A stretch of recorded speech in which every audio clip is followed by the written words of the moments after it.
This episode of I Work for Him is brought to you by SaferNet, online at safernet.com.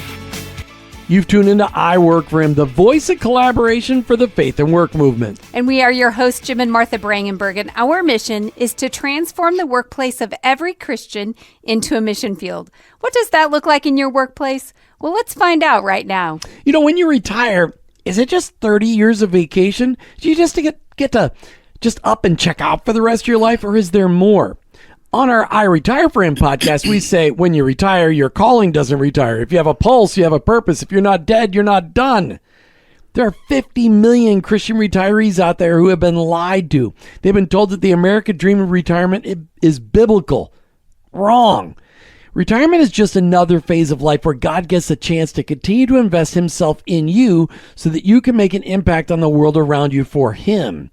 Sandy Wheeler is one of those retirees who figured out the lie and is living his life to his fullest in his retirement. After leading companies like Nautilus, Bowflex, and Schwinn Fitness, Sandy could have easily coasted down the highway of retirement. But no, he's developed a new company that really is a business tree that all of us can utilize. Sandy Wheeler is here to tell us the rest of that story. Sandy, thanks for being on I Work for Him today. Thank you. I appreciate it greatly. Sandy, before we get talking about this business tree that you're launching, what is your Jesus story?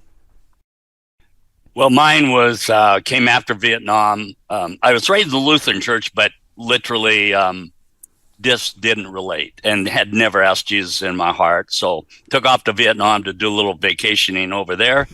And fortunately, I survived. And I ended up meeting my wife in college, which is not unusual. And Diana became a Christian before me, about a year before. I was busy playing softball and drinking beer. I thought it was great. She went to church and I'd go play softball tournaments.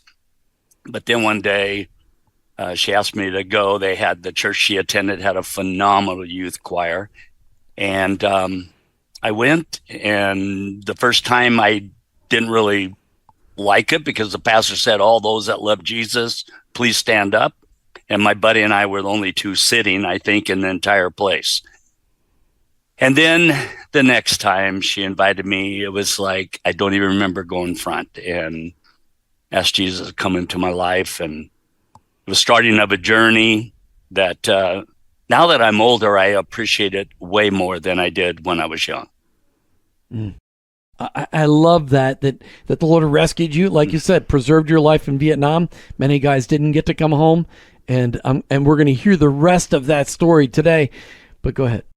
So, Sandy, you have lived a very storied life in business.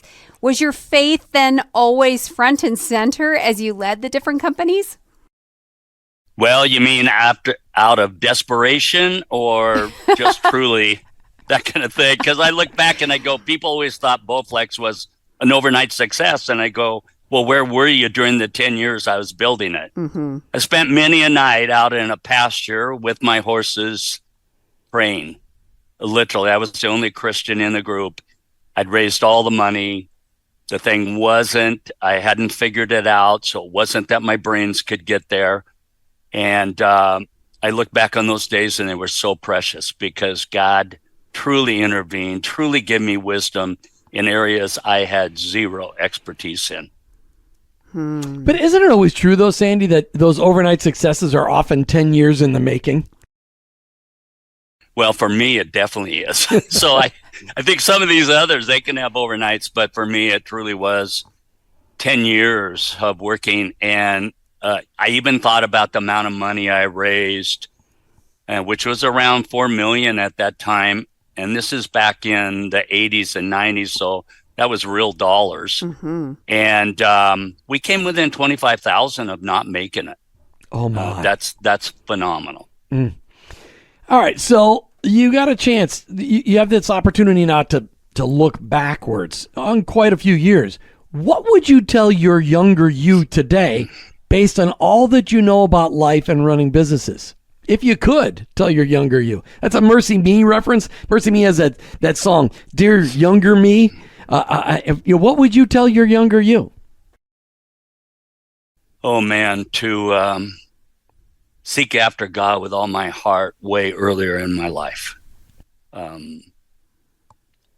mine, probably not unlike others, was, I would say, a rocky road when I look back. I used Jesus as a convenient Jesus and not as really my Lord and Savior and guidance in everything I do. Like, that's where, as we get older, we're hoping to pick up wisdom, right? And that wisdom comes from God. So there's no question, if I could go back, which I can't, but I would have hungered and thirst for his righteousness way earlier in my life. Those are some powerful words. And yes, we can't go back, but we hope that what we have learned can help someone else. And that's, I think, the key nugget of that question, is so that the listeners can hear what you would tell yourself and you're telling that to them. So, our guest today has run many different businesses, and as much as he can tell great stories, I am sure there are some stories of unwanted and time-wasting disruptions that have been caused over the years by computer villains. Any size company, large or small, at home or in a high-rise, can be protected from these dangerous time-wasting disruptions by using SaferNet. Stay secure with SaferNet VPN, the cloud-connected cybersecurity app that can defend against online threats effortlessly with their 84 different internet filters. Safeguard your data, your devices, and your loved ones, and get some peace of mind with SaferNet VPN, simplifying cybersecurity for all of us. Go online at safernet.com and tell them that I Work for Him sent you. Sandy, God's laid a new vision on your heart for another business. It's actually what I would call a business tree. Where did the idea come from? Well, I can truly look back. I mean, it came to me over the last few years in reality. But you know how you can go back in life and realize that even when you weren't serving God, he had his hand on you. Mm-hmm. And for me, it started the day I left Vietnam. I spent 18 months in Vietnam, top secret clearance, dealing with just intense operations. And the very day I left, which was April 5th, 1970, I had a long flight home, and I'd arrive on April 7th, only to discover that my best friend from high school was killed on April 5th. The part that was most devastating to me was that he had a wife and he had an unborn little boy who would never hear his daddy say, "I love you," nor touch him. And it truly threw my life sideways. I mean, I told you I didn't know God, but I sure knew how to curse him and be mad at him, though none of that was his issue. And that little boy would go on to carry that hate towards God and just tore me up inside. And as a result, you learn in life that time comes. And for me, that time was really a planting of a seed that I can undoubtedly look back and say, that was the day. So let's talk about it. What is the heart behind your new vision? What are you calling it? It's called Life's Thoughts, and it deals with life's final thoughts and life's thoughts. And it really it's a precursor to two words that we're familiar with, bereavement and grief.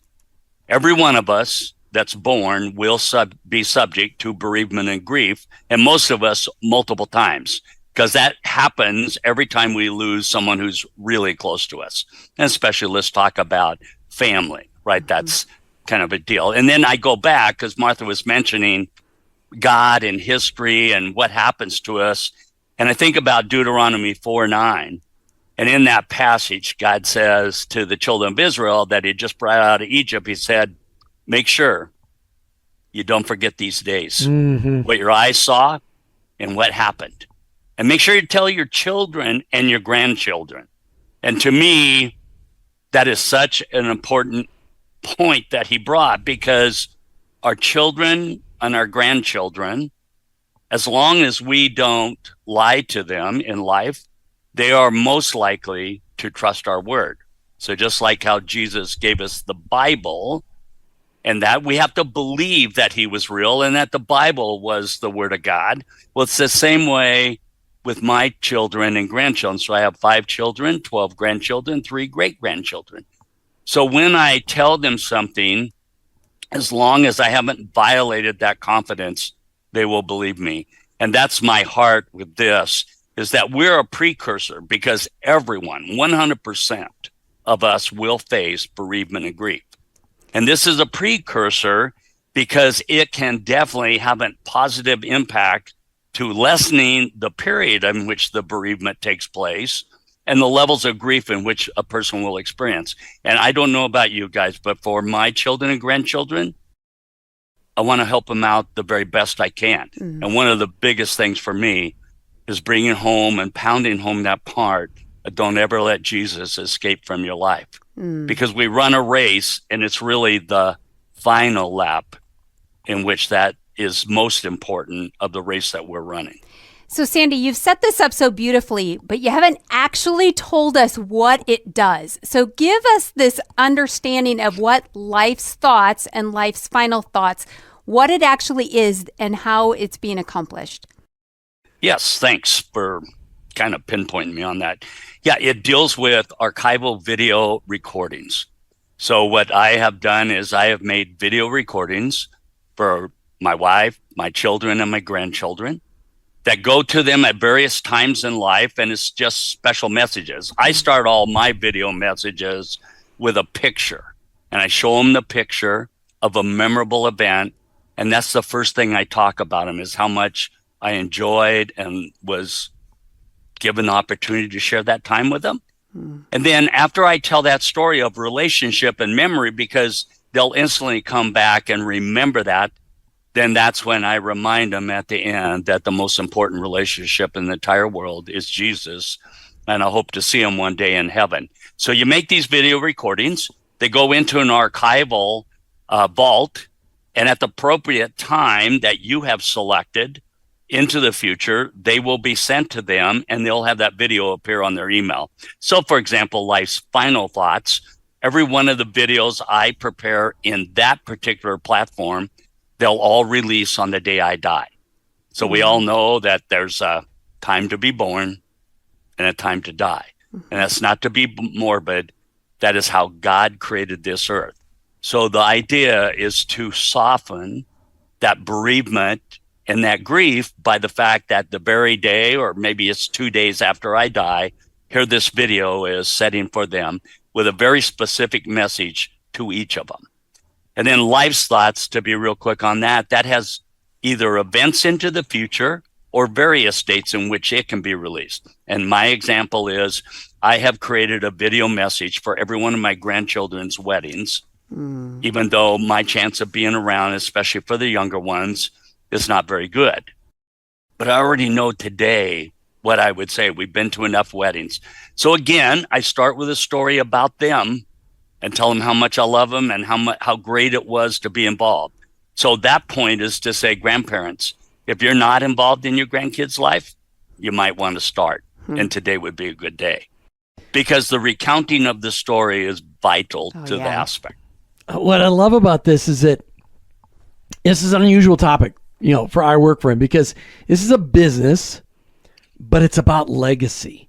And every one of us wants to leave a legacy that's positive. But yet, Sandy, so many of us live lives that don't leave much legacy. We leave assets, but we don't leave legacy. And you're giving people an opportunity to leave a legacy that's digitally preserved for the future, which is today is super easy and positive. I when I was preparing for the show, and when you and I first talked, Martha's parents had the wisdom to do something like this. They actually recorded 6 or 7 hours that are on DVD, which for those of you young people, that's a circular disc that you can store information on, but you have to have a certain player in order to be able to play it. And we don't know whether DVD players, we know the VHS players are now $500 because you can't find them anywhere. We need to be able to have this access to those thoughts, those words, and how much I would love to hear my own grandfather's voice, who died when I was 3, or my other grandfather who died when I was 7, to be able to hear their heart, any of their story would be so valuable. And Sandy, what you've done with Life's Final Thoughts and Life's Thoughts is you're giving us a chance to have a second chance to speak into people that we may not necessarily have gotten that chance to speak into very often. I love it. Well, let me just say this, because one of the things, and Thank you. Thank you for doing this. Thank you for following God's lead to use all of the business experience you've had over the years, but to do something with meaning, because on those momentous days in life, our hearts are the most open.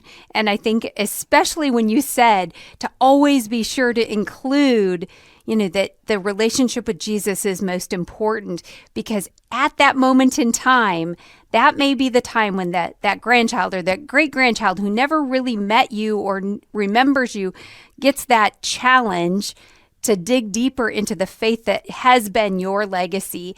And, I'm just so excited for our listeners to hear about it. So how can they get connected to learn more about these apps? Yeah, I think the real easy part is just go to a website. We happen to be redoing ours right now, but we'll have it fully functioning very soon. But it's www.lifesfinalthoughts.com. And we'll put that in the show notes for everybody, but I just want to make sure that they know where to go to take those next steps. I can think of several people that have recently lost a loved one, and this is the time when they see, the value that this could add to their family's future generations for those that are still remaining. It's going to take some time, but if you're going to leave a legacy, it's worthwhile taking that time. And Sandy, you're rolling out apps with this on the App Store for Apple and on Google, in the Google Store. What is the app going to be called? So the one app is Life's Final Thoughts. That's already approved on Google and Apple. And the next one's going to be Life's Thoughts. So very easy to remember the names. And we're looking forward to those days when it's really there. I might interject one more thing, Martha, that you just brought up. So one of the other things I've done on Life's Final Thoughts is make a provision so you can make a recording for your own funeral or memorial. And that came from the death of a Navy SEAL friend of mine that was killed on a helicopter called Extortion 17. And unknowns to me, I had kind of shared with the guys, hey, why don't you just make a video just in case anything should happen? And they're the toughest fighters, so most of them did not. But this one guy, he did. And we didn't know it till the end of his funeral. And at the very end, the whole room went dark and up pops Lou. And for 6 minutes, he talks to his wife. And for 4 minutes, he talks to two little boys who were 5 and 7 at the time. And that kind of stuff, I realized that also all of us have friends who are both Christian and not Christian. And it gives you one last opportunity in a time that you have their total attention and their total respect, and you get to tell them the words of your life that you want them to hear. I can hardly wait. I already have mine done, and I can hardly wait for people to attend my funeral when that day comes. It'll be great. Why is it, Sandy, that the recorded word has so much power? I mean, what you're talking about doing, there's so much power here, especially from those gone before us. I mean, we have very few video recordings that go past the 50s, maybe the 40s. There's a couple of really rough stuff, but why is recorded word so powerful? Well, kind of the phenomenon how God made us was that the moment you lose a loved one, the most difficult thing is you can't hear their voice anymore. You can pull up pictures and you can talk about memories and all that kind of stuff, but it's hearing their voice that means something. I mean, you just think about a baby to a mom relationship, right? That baby is just something amazing when dad speaks, but then it's truly amazing when mom speaks. And it's just that same thing. I want that to be with them, not in the form of a recorded phone message that says, hey, I'll be home at 6. And they keep that because it's the only voice they have. I want the voice that says, I love you so very much. And here's the most important things to remember. Speaking of powerful things, I Work For Him has several powerful resources available on our website just for you. Go to iworkforhim.com and check it out. We even have the I Retire For Him podcast, which I hinted at in our opening today. If you're close to the end of your paid career or know someone that is just feeling empty in their retirement, check out the podcast, I Retire For Him, and the resources that go along with that on our I Retire For Him page, which is part of the I Work For Him website. Sandy, You're 75 years old. You've had successful businesses. You've been involved in Nautilus and Bowflex and Schwinn Fitness. Why didn't you just check out and go on a 30-year vacation when you retired? Well, I think lack of fulfillment, and I'd only know that by God speaking to my heart, and quite honestly, me wanting to finish the final lap of my life, making a difference in people's lives, including and very specifically my children and my grandchildren. We have 5 children, but 2 of them were adopted, and if they were to die today, it would not give me peace of mind. And so with that, I just pray I have the opportunity, who knows when that might happen, but maybe to retap that heart and remind them, because I don't want anyone not to make heaven their home. It's going to be, they get one shot at this thing, regardless of what they think, because we live out our life right here. And then when that final day comes, we're going to have 1 or 2 doors that we're going to go through. And you want the door that leads to Christ and eternal life. And so I'm praying that my job's not done. Whatever I can do, I'm hoping will reach millions, because 100% of the world's population goes through bereavement and grief. And we have the opportunity to leave a legacy. Before we ask our final question, there's one story that really, you've shared it with me when we were talking, and you've shared some pictures with me. But there's a story of how God spared your life and the life of your family that really shaped your future and impacted who you are, because God uses adversity in our lives to take us from who we are to who he can use more effectively. And it involved a truck and a camper. Tell us a little bit of that story. Yeah, well, we live in the Pacific Northwest, and my wife and I, you like hunting or not, we happen to bow hunt. And every year we'd go up, and then the last day before I would break camp, was basically a trailer, I would take Diana back home, and I'd pick up 2 little girls, and I would take it up and do the things Dad, hike through the forest and make steps and do all that kind of stuff. This particular year, we're normally 70 to 80 degree temperatures at 6,000 feet. And that night a storm rolled in, and by morning we had probably 4 or 5 inches of snow on the ground. I got real nervous because my van was only 2-wheel drive, and I had to go down a logging road and up a fairly steep one to get to a ridgetop to even begin the descent down to the highway. And on this particular time, we did pretty good going up. I was praying, I'm telling you, like no other. And I got up to the one part, and we started down. I thought, okay, this is going to be good. And it was really both snow and ice, and the wind was blowing. It was bitterly cold. And we start down, and I'm in this little part just before I come to an area that's cliffs on both sides. And God said, stop the van and have your little girls get out and walk. Now, in the world of common sense, that would make 0. And that's exactly how I responded. I thought, that is the stupidest thought a guy could ever have. What dad would have the little girls get out and walk in a snow and ice storm, especially a quarter of a mile around cliffs on both sides? So I went maybe 10 feet, maybe 20 feet. And I felt this hand grab me here, kind of pull on me. And I said, stop the van and have your 2 little girls get out and walk. That was a Samuel moment for me. I'm all alone. There's no one else but me and the little girls. I stopped the van, get it tucked into the side of the hill so it won't slide. I get them dressed. I tell them what to do. They got down to the one spot. Fortunately, they didn't follow my instruction, and they kept walking. I was bringing the van down. I'm praying. I'm binding the enemy and thanking God. And I get to this one spot, and in a millisecond, the van and the trailer go over a cliff. I jump, catch the edge of the cliff. The Jeep who was following me that I didn't know was behind me thought I went over with the entire rig. As it was, I was laying on the side of the road, and I watched the thing actually tumble down and hit, destroying the trailer completely. and it required 2 off-road records, 12 hours to get it back up to the top. The thing is I survived, and these guys gave me a ride down. We picked up the little girls.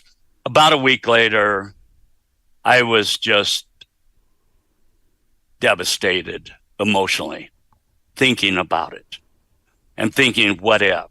And I said to God, I said, I just don't understand, God. Why didn't you just get me off that mountain? I was praying, giving you praise, binding the enemy. I just don't get it. He said, Sandy, that van and that trailer can be replaced. But I wanted you to know in the midst of any storm, you will be able to hear my voice. And that was powerful as it played out in my life, me not knowing what life was going to deal with me, but later, and knowing that God never, ever let me down with those words of promise. Powerful. And that, I can imagine, is a story that you have told to your family through time and maybe even recorded it for future generations to hear. But, it just ties it up so nicely to say, this is a part of how God showed up in your life, and he can do the same in future generations. What an amazing pivotal moment in your life. And I love this whole idea of the life's thoughts and life's final thoughts.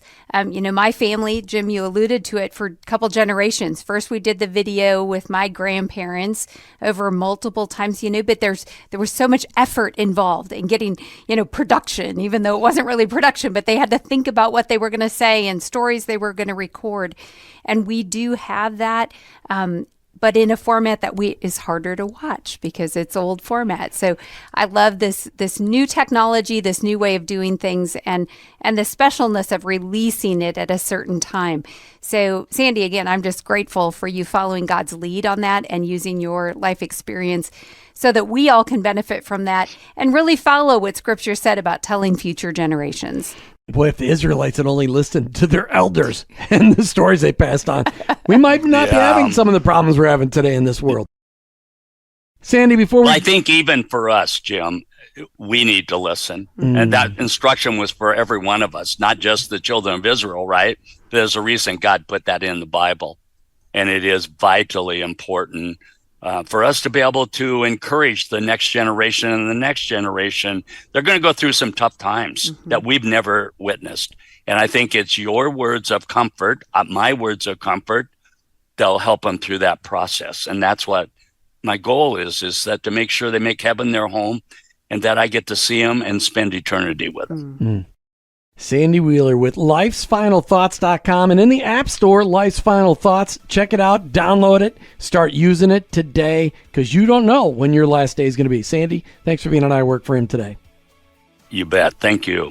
You've been listening to I Work For Him with your hosts, Jim and Martha Brangenberg. We're Christ followers. Our workplace, it's our mission field, but ultimately, I work for him. This episode of I Work For Him is brought to you by SaferNet. Online at safernet.com. My Windows computer updates security every few days. Is it enough? Stay ahead of cyber threats with SaferNet VPN. For businesses seeking top-notch security without complexity, we've got you covered. Plus, protect your family with powerful internet filters. Experience the ease of cybersecurity with SaferNet VPN. Join us in creating a safer online environment by getting secured now. Sign up at safernet.com. That's safernet.com. Did you know that God has a calling on your life? It's true. He's called you to bring Jesus to the world. For some, that may look like a pulpit or a foreign mission field, but for most of us, it looks like a construction site, a cubicle, a hospital, or a classroom. Wherever it is that you work, live, volunteer, and invest, that is your mission field. To learn more about integrating your faith into your work and retirement, check out our books, I Work For Him, She Works For Him, and I Retire For Him, by going to iworkforhim.com/bookstore. Thanks for listening to the I Work For Him podcast with your hosts, Jim and Martha Brangenberg. Please visit iworkforhim.com to learn more about connecting your faith and work, to join the I Work For Him Nation, or subscribe to our weekly blog. You can also follow us on social media at I Work For Him to stay up to date and meet our guests. If today's message spoke to you, Please subscribe, rate, and review the show on your favorite podcast platform. Your review will launch more workplace missionaries across America. That's at I Work For Him and online at iworkforhim.com. I work, the number 4, him.com.